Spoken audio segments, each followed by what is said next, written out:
L'année 1223 restera gravée dans la mémoire collective russe comme le jour où un peuple inconnu est apparu des steppes orientales. Les chroniqueurs russes de l'époque rapportaient avec terreur: des peuples inconnus sont arrivés, des impies dont personne ne sait exactement qui ils sont, d'où ils viennent, quelle est leur langue, quelle est leur tribu et quelle est leur foi. Ces guerriers mystérieux allaient transformer le cours de l'histoire européenne pour les 3 siècles à venir. Début 1222, les soldats de 2 des plus redoutables généraux de Gengis Khan, Subutai et Djebé, traversent les montagnes du Caucase après avoir dévasté la Géorgie. Leur mission initiale était simple: poursuivre le Shah du Khwarezm qui avait osé défier l'empereur mongol. Le Shah est mort, mais les 2 généraux ne rentrent pas à la maison. Ils ont reçu l'autorisation de continuer vers l'ouest, vers des terres inconnues. Leur objectif réel n'est pas la conquête immédiate, mais la reconnaissance. Gengis Khan veut savoir ce qui existe au-delà des steppes, quelles richesses attendent, quelles armées devront être affrontées. Ces 20 000 cavaliers sont les yeux et les oreilles de l'Empire, qui va bientôt avaler la moitié du monde connu. Les Mongols ne ressemblent à rien que les Européens ont déjà vu. Chaque guerrier possède au moins 3 chevaux, changeant de monture plusieurs fois par jour pour maintenir un rythme de déplacement hallucinant. Ils peuvent parcourir 130 km en une seule journée, une distance qui prendrait une semaine aux armées européennes. Leur arc composite, fruit 500e siècle de perfectionnement, peut transpercer une armure à 100 mètres. Ils mangent et dorment sur leurs chevaux, ne portent presque pas de bagages, vivent de pillage et de chasse. Ces hommes sont l'incarnation même de la guerre mobile. Subutai, l'architecte de cette campagne, est un génie militaire comme le monde en produit rarement. Fils d'un simple forgeron, il a rejoint l'armée de Gengis Khan à 14 ans et s'est élevé au sommet par son talent pur. Gengis Khan l'appelait l'un de ses 4 chiens de guerre, avec Djebé, Kubilai et Djelémé. Dans l'histoire secrète des Mongols, on les décrit ainsi: ils sont nourris de chair humaine et attachés à une chaîne de fer. Leur crâne est d'airain, leurs dents sont taillées dans le roc, leurs langues sont comme des épées, leur cœur de fer. Dans les combats, ils dévorent de la chair humaine. Les voilà maintenant déchaînés, leur bave coule, ils sont en joie. Djebé, dont le nom signifie de la flèche, complète parfaitement Subutai. Ancien ennemi de Gengis Khan qui l'a blessé d'une flèche avant de se soumettre et d'être recruté pour son courage, il est devenu l'un des plus fidèles généraux mongols. Ensemble, Subutai et Djebé forment un duo redoutable. L'un est le stratège patient qui planifie chaque mouvement, l'autre est l'exécuteur audacieux qui frappe sans hésitation. Avant d'atteindre les terres russes, les Mongols doivent traverser le territoire des Koumans, un peuple turcique nomade qui contrôle les vastes steppes au nord de la mer Noire. Les Koumans, appelés aussi Polovtsés, sont eux-mêmes de redoutables cavaliers. Pendant des décennies, ils ont harcelé les principautés russes par des raids incessants, enlevant des prisonniers pour les vendre comme esclaves, pillant les villages frontaliers. Les princes russes les connaissent bien, parfois ennemis, parfois alliés, toujours imprévisibles. Les Mongols utilisent leur tactique favorite contre les Koumans, la division. Ils envoient des ambassadeurs proposer la paix et des cadeaux somptueux. « Nous ne sommes en guerre qu'avec vous », disent-ils aux Alans, un autre peuple du Caucase. « Les Koumans ne sont pas nos amis. Faisons la paix et partageons leur butin. » Les Alans acceptent, trahissent leurs alliés Koumans.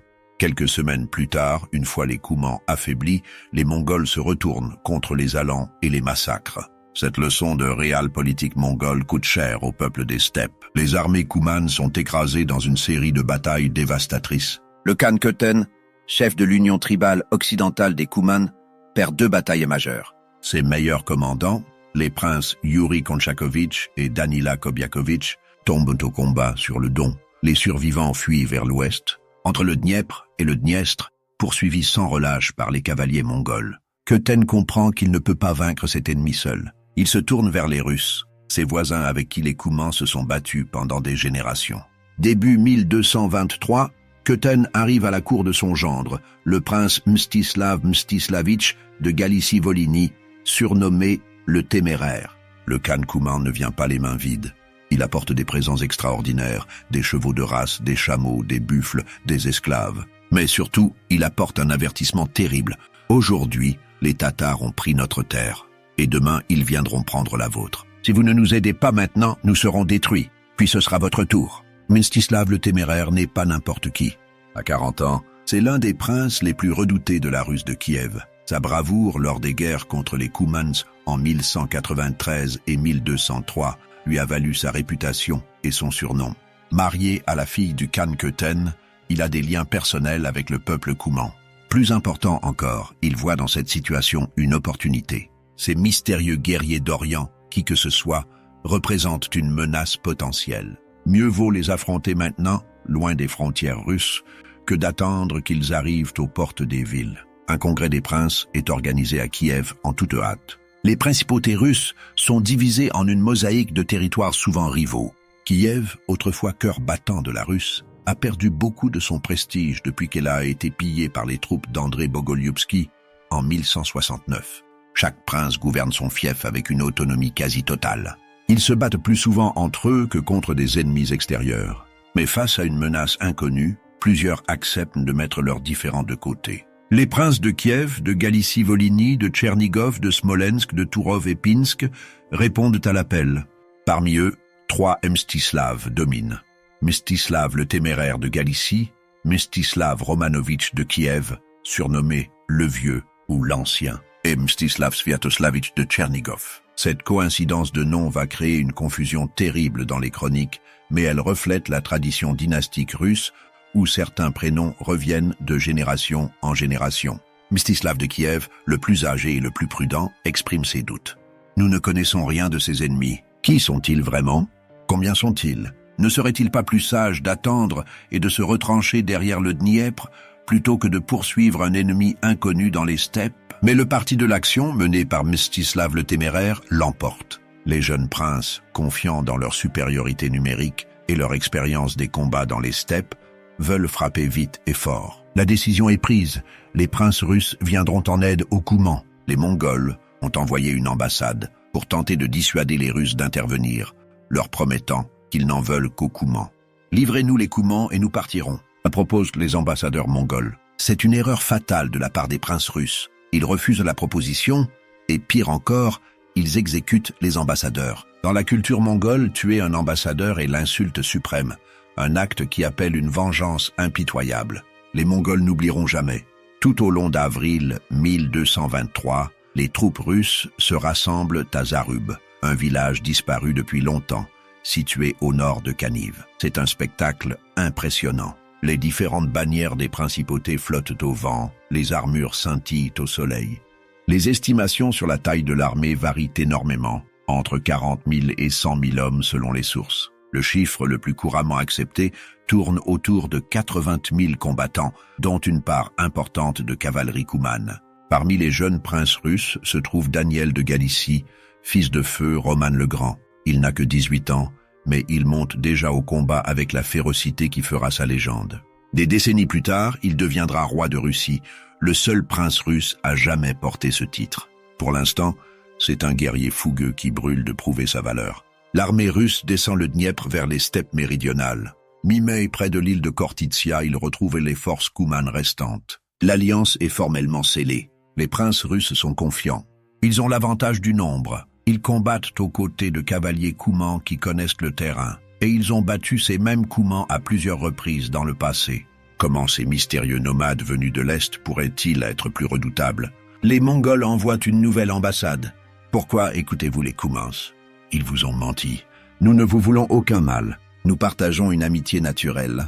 Faites la paix avec nous. Mais après avoir tué les premiers ambassadeurs, les princes russes ne peuvent plus reculer. Cette deuxième ambassade est également rejetée, bien que cette fois sans exécution. Ce que les Russes ne comprennent pas, c'est que ces ambassades font partie d'un jeu mongol plus vaste. Subutai n'espère pas vraiment que les Russes acceptent ses offres. Il gagne du temps. Pendant que les ambassadeurs négocient, les éclaireurs mongols cartographient chaque rivière, chaque colline, chaque point d'eau.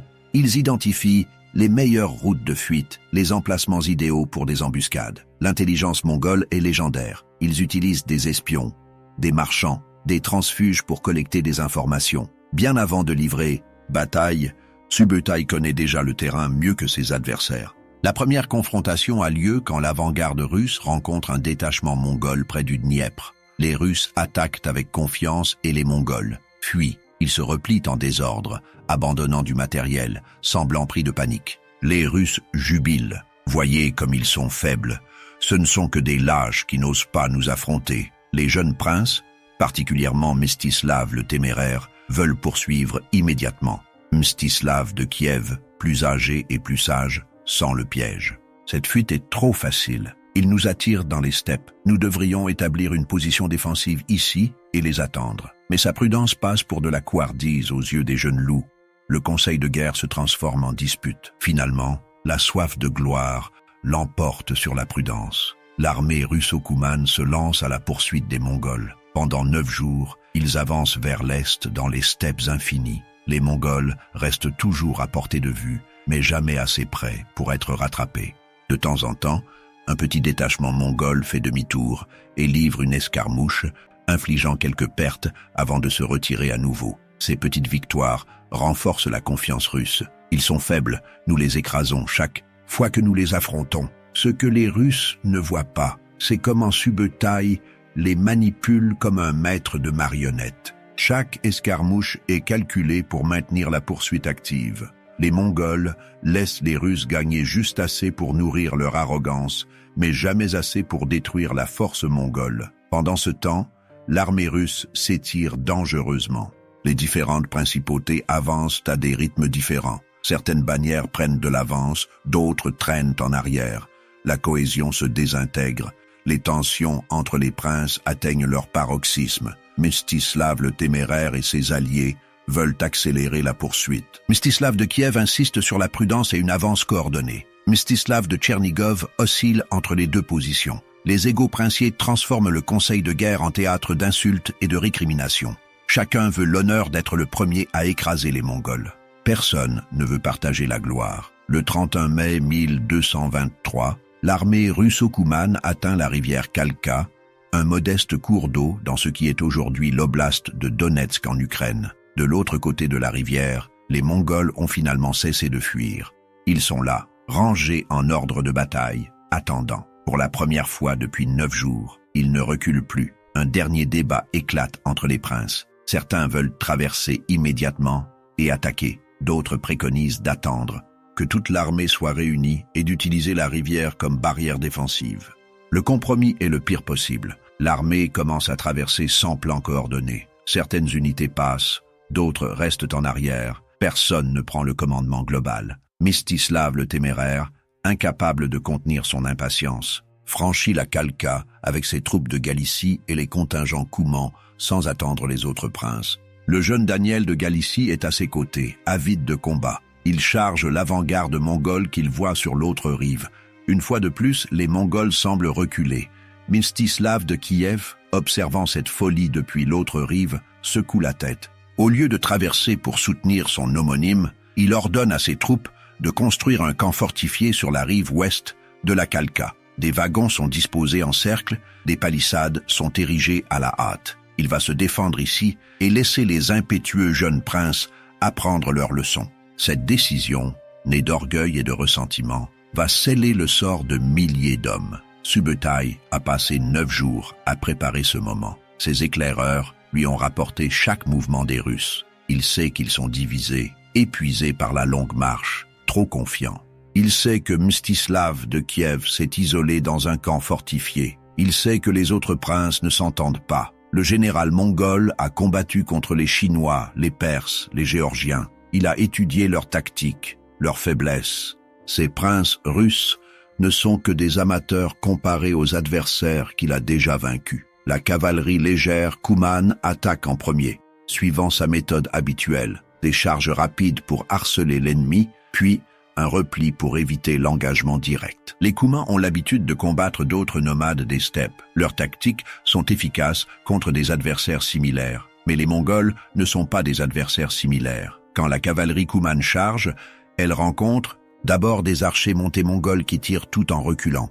Les Coumans poursuivent, pensant avoir l'avantage. Puis soudainement, tout change. La cavalerie lourde mongole cachée derrière la première ligne charge en masse. Ces cavaliers portent des armures lamellaires, manient des lances lourdes, frappent comme un marteau de fer. Les Coumans, pris au piège entre les archers mobiles et la charge de la cavalerie lourde, se brisent. La panique s'empare des troupes coumanes. Ils font demi-tour et fuient, traversant leur propre ligne dans leur désordre. Le contingent russe de Galicie, qui avançait derrière les Coumans, est percuté par ses propres alliés en déroute. La confusion est totale. Les formations se disloquent. Les commandants hurlent le désordre que personne n'entend dans le chaos. C'est à ce moment précis que Subutai lance l'assaut principal. La cavalerie mongole, divisée en 3 corps, attaque simultanément de front et sur les 2 flancs.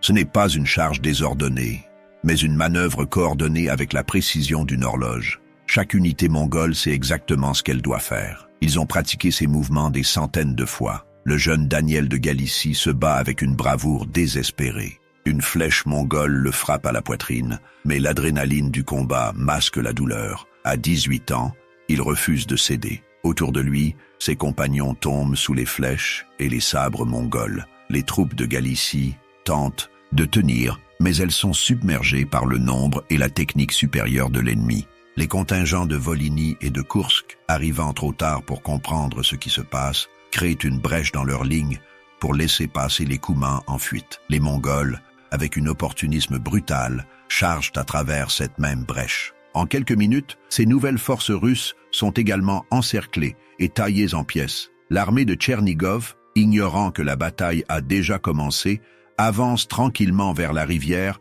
quand elle entre en collision frontale avec les Koumans fuyant dans la direction opposée. Le choc est terrible. Les 2 forces se percutent, créant un enchevêtrement chaotique d'hommes et de chevaux. Les Mongols, poursuivant les Koumans, tombent sur l'armée de Tchernigov désorganisée et la massacrent méthodiquement. La bataille, si on peut appeler ainsi ce carnage, dure moins de 2 heures.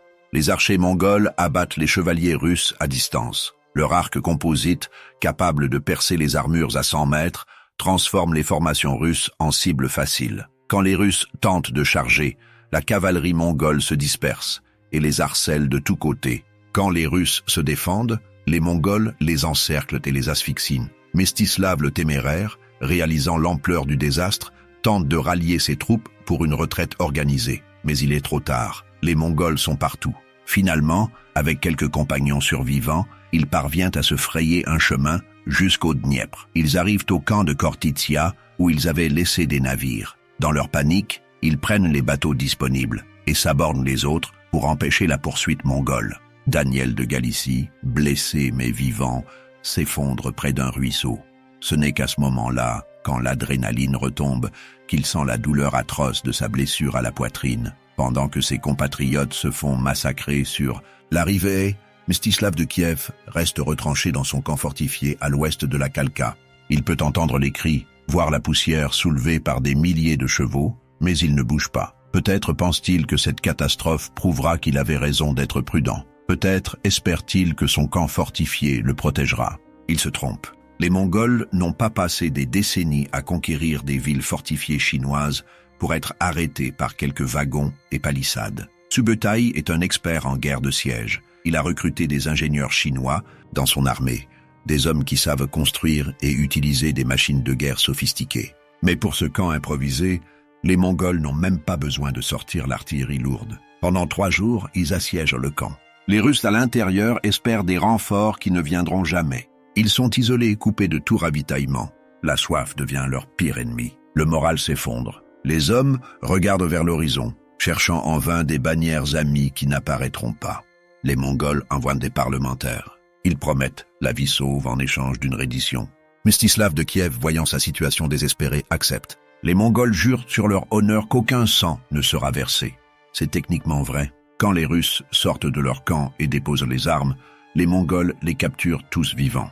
Alors commence l'une des scènes les plus atroces de cette bataille déjà sanglante. Les prisonniers russes sont désarmés et forcés de s'allonger au sol. Les Mongols construisent une plateforme en bois au-dessus d'eux, utilisant les corps des princes et des nobles comme fondations humaines. Les chroniques russes décrivent avec horreur comment les Mongols organisent ensuite un banquet sur cette plateforme, célébrant leur victoire pendant que leurs victimes meurent lentement d'asphyxie sous leur poids. Mstislav de Kiev, le prince qui avait refusé de soutenir ses compatriotes, qui avait préféré l'orgueil à la solidarité, meurt ainsi dans une agonie prolongée. Les cris des mourants se mêlent aux rires des vainqueurs. C'est une exécution calculée pour inspirer la terreur. Le message mongol est clair. Résister est inutile. Trahir ses alliés ne vous sauvera pas. Rien ne peut arrêter la machine de guerre mongole. Les pertes russes sont catastrophiques. Sur les dizaines de milliers d'hommes qui ont traversé le Dniepr pour combattre les Mongols, seule une fraction revient. Les chroniques russes affirment que seul un soldat sur 10 a survécu. 12 princes, parmi lesquels certains des plus puissants seigneurs de la Russe, sont morts sur les rives de la Kalka. Des dizaines de boyards nobles ont péri. Des villes entières ont perdu toute leur classe dirigeante en un seul après-midi. Il y eut des pleurs et des lamentations dans toutes les villes et tous les villages, rapporte le récit de la bataille de la Kalka, une chronique du XIIIe siècle. Les femmes deviennent veuves, les enfants orphelins, des lignées nobles s'éteignent en une génération. Le traumatisme de cette défaite s'imprime profondément dans la conscience collective russe. Comment une telle catastrophe a-t-elle pu se produire? Les Russes avaient l'avantage numérique, parfois estimé à 4 contre 1. Ils combattaient aux côtés des Coumans qui connaissaient le terrain. Plusieurs de leurs princes étaient des vétérans aguerris. Pourtant, ils ont été anéantis en quelques heures par une force mongole qui n'a subi que des pertes minimales. La première raison est l'absence de commandement unifié. Les principautés russes fonctionnaient comme des États quasi indépendants. Chaque prince commandait ses propres troupes selon son propre jugement. Il n'y avait pas de hiérarchie claire, pas de chaîne de commandement. Quand les choses ont mal tourné, personne ne pouvait donner des ordres que tout le monde devait suivre. Les Mongols, à l'inverse, fonctionnaient avec une discipline de fer. Subutai commandait et ses subordonnés obéissaient sans question.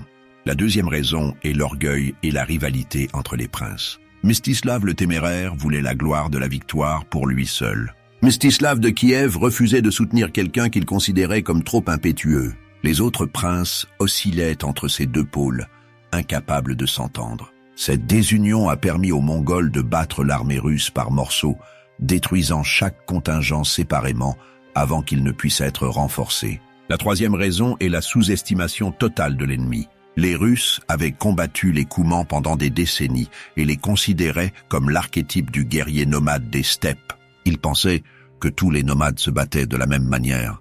Ils ne comprenaient pas que les Mongols avaient transformé la guerre nomade en une science précise. Les Mongols n'étaient pas juste meilleurs que les Coumans. Ils étaient meilleurs que presque tous leurs adversaires contemporains. La sophistication tactique mongole était le fruit d'un système militaire révolutionnaire. Chaque soldat mongol s'entraînait dès l'enfance. À 15 ans, un guerrier mongol pouvait tirer à l'arc depuis un cheval au galop avec une précision mortelle. L'armée mongole était organisée selon le système décimal, des unités de 10, 100, 1000 et 10 000 hommes, chacune avec un commandant clair. Cette organisation permettait une flexibilité tactique inégalée. Les Mongols maîtrisaient la guerre psychologique.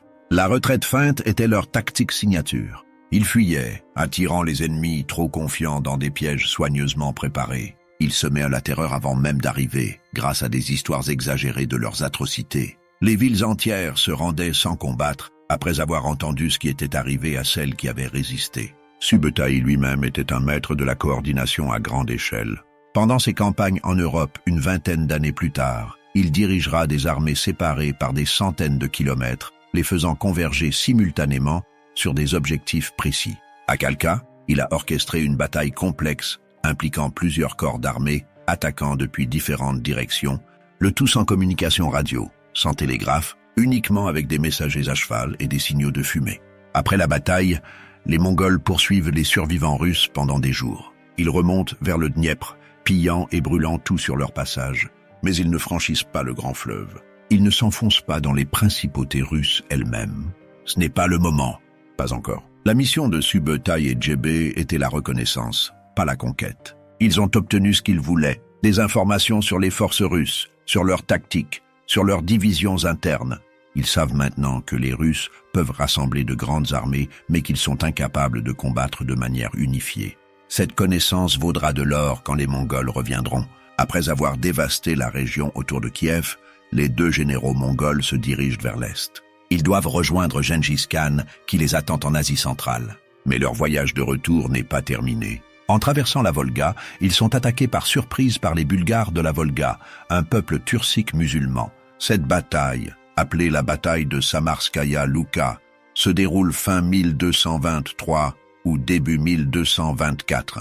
Pour une fois, les Mongols subissent une lourde défaite. Les Bulgares les prennent en embuscade dans un terrain qu'ils connaissent parfaitement. Des milliers de Mongols périssent.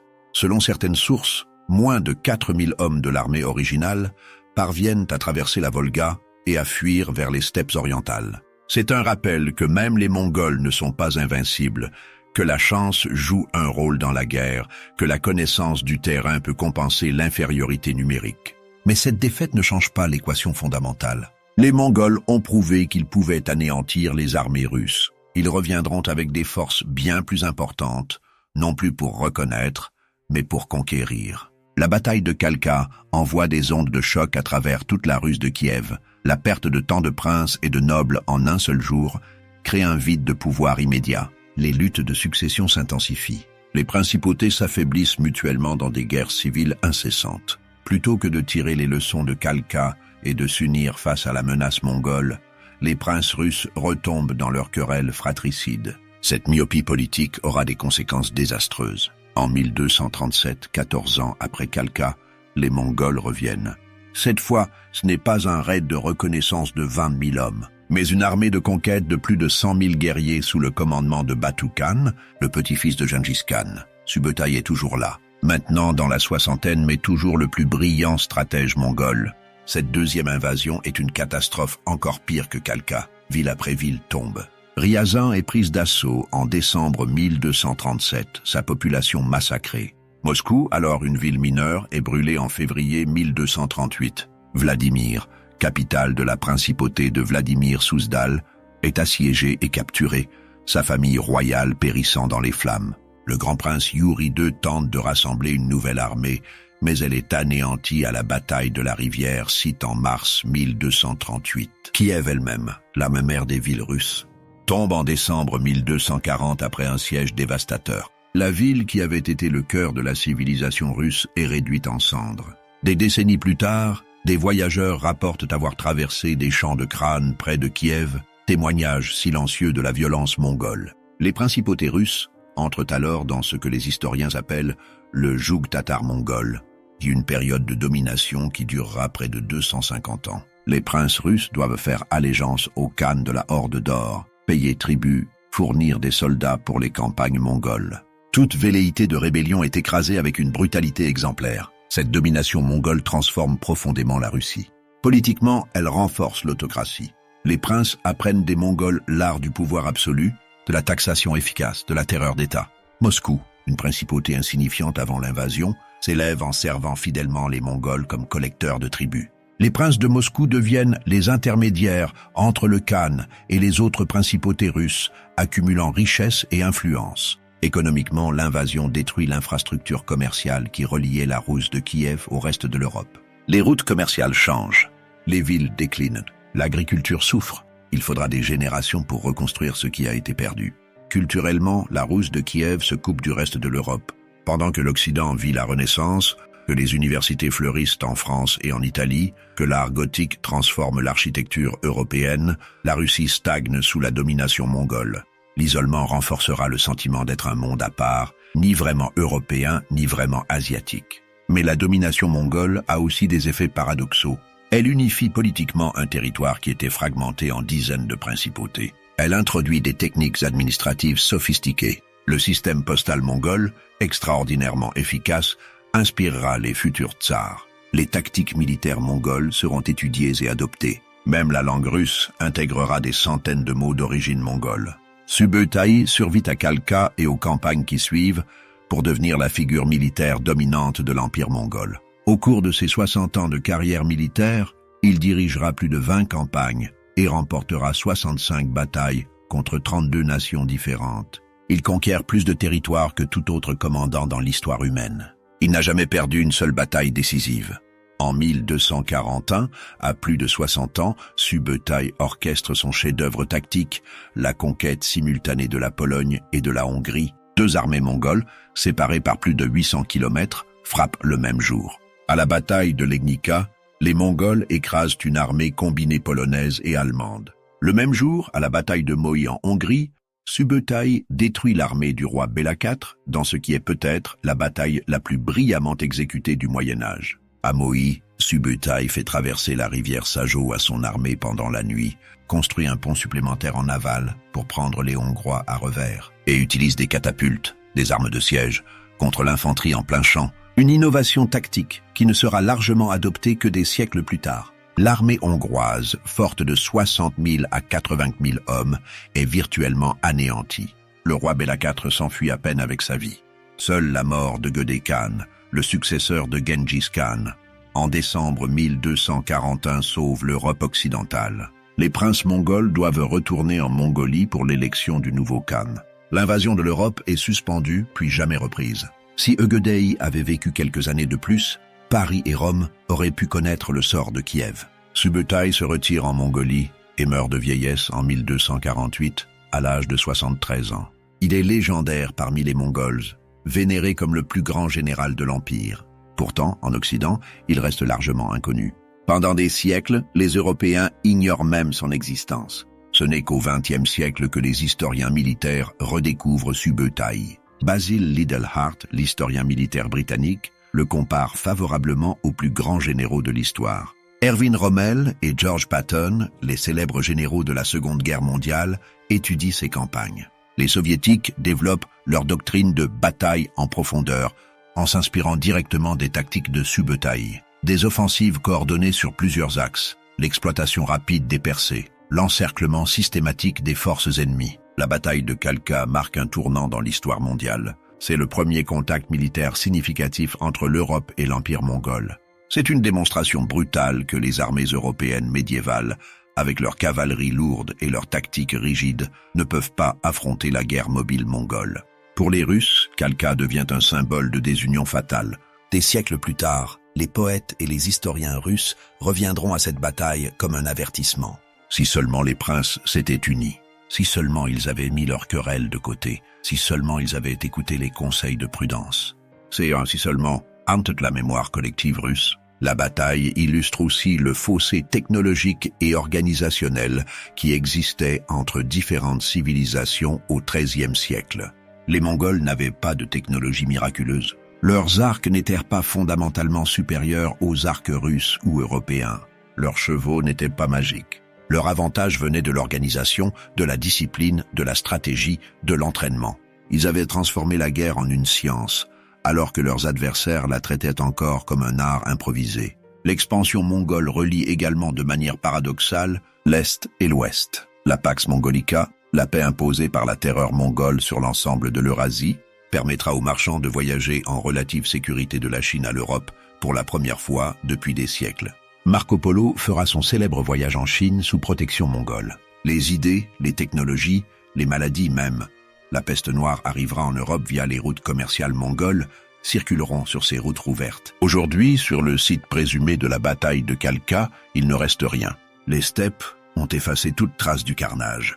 Mais dans la mémoire historique russe, le 31 mai 1223 reste gravé comme le jour où 20 000 Mongols ont anéanti 80 000 Russes, le jour où l'Europe a tremblé pour la première fois devant la puissance venue des steppes orientales, le jour où le cours de l'histoire a basculé. Les chroniqueurs russes médiévaux, essayant de comprendre cette catastrophe, l'ont décrite comme un châtiment divin pour les péchés de la Russe. Les historiens modernes y voient plutôt le choc entre deux systèmes militaires, l'un médiéval et féodal, l'autre organisé et professionnel. Mais peut-être que la leçon la plus durable de Khalkha est plus simple. Dans la guerre, la désunion est mortelle. Les princes russes ont payé leur orgueil et leur querelle du prix le plus élevé. Leurs descendants paieront ce même prix pendant 2 siècles et demi. L'ombre des cavaliers mongols s'étend longtemps sur les steppes russes. Même aujourd'hui, plus de 800 ans après, le nom de Khalkha évoque le spectre d'une catastrophe annoncée, d'un avertissement ignoré, d'une leçon apprise trop tard dans le sang et les larmes.